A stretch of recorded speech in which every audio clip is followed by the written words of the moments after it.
नमस्कार। आज का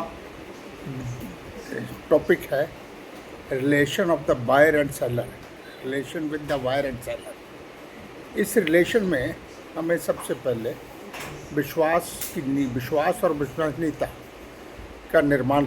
विश्वास हमारे बहुत ज़रूरी है। जब तक कोई भी व्यापार विश्वास होगा तो व्यापार लंबे समय तक चलेगा। दूसरा, व्यापार में कंसिस्टेंसी बनाकर रखनी है। कंसिस्टेंसी जब तक लगातार हम माल देते लेते रहेंगे, कंसिस्टेंस होंगी तो हमारे रिलेशन और मजबूत होंगे और कस्टमर को विश्वास और बढ़ेगा। लाभ और विश्वास विकास में वृद्धि। तीसरा, लाभ और विश्वास विकास। लाभ होगा तो विकास होगा। बेहतर छूट, आसान भुगतान की शर्तें, ये हमारे लाभ को और बढ़ाएंगी, कस्टमर और ज़्यादा आएंगे हमारे पास। समस्याओं का आसान समाधान। नंबर 4, समस्याओं का आसान समाधान। समस्याएं तो व्यापार में करते हुए आती हैं। कभी डिलीवरी लेट है, कभी पेमेंट लेट है, कभी माल अवेलेबल नहीं है, कभी हम कस्टमर को माल लेट चाहिए। तो उन सारी बातों को हमने धीरे धीरे एडजस्ट करना है ताकि कस्टमर हमारे साथ जुड़ा रहे।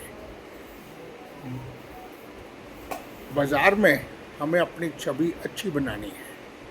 छवि अच्छी तभी बनेगी हमारे विश्वास से और व्यवहार से। अच्छे नई ग्राहक बाज़ार में अच्छी छवि बनाने के लिए हमें ग्राहक को कॉन्फिडेंस देना है कि यहाँ पे ईमानदारी है। ईमानदारी के बिना नहीं होगा कुछ भी। हम सब काम ईमानदारी से करते हैं। दूसरा,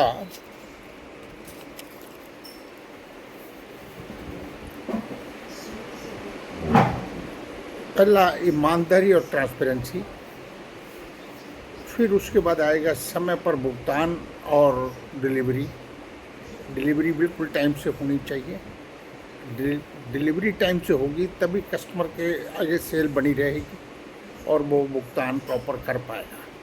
हमारा बोलना, नंबर 3, हमारा बोलना बहुत मीठा होना चाहिए और रिस्पेक्ट कस्टमर की हमने करनी है। कस्टमर की कंप्लेंट को ध्यान से सुनना है और उसका समाधान निकालना है।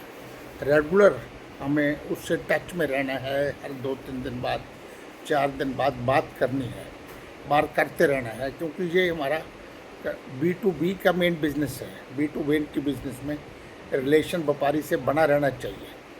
क्वालिटी से हमें कभी समझौता नहीं करना। लास्ट में क्वालिटी से कभी समझौता नहीं करना, क्योंकि कस्टमर को क्वालिटी ही बार बार रिपीट करके लाती है।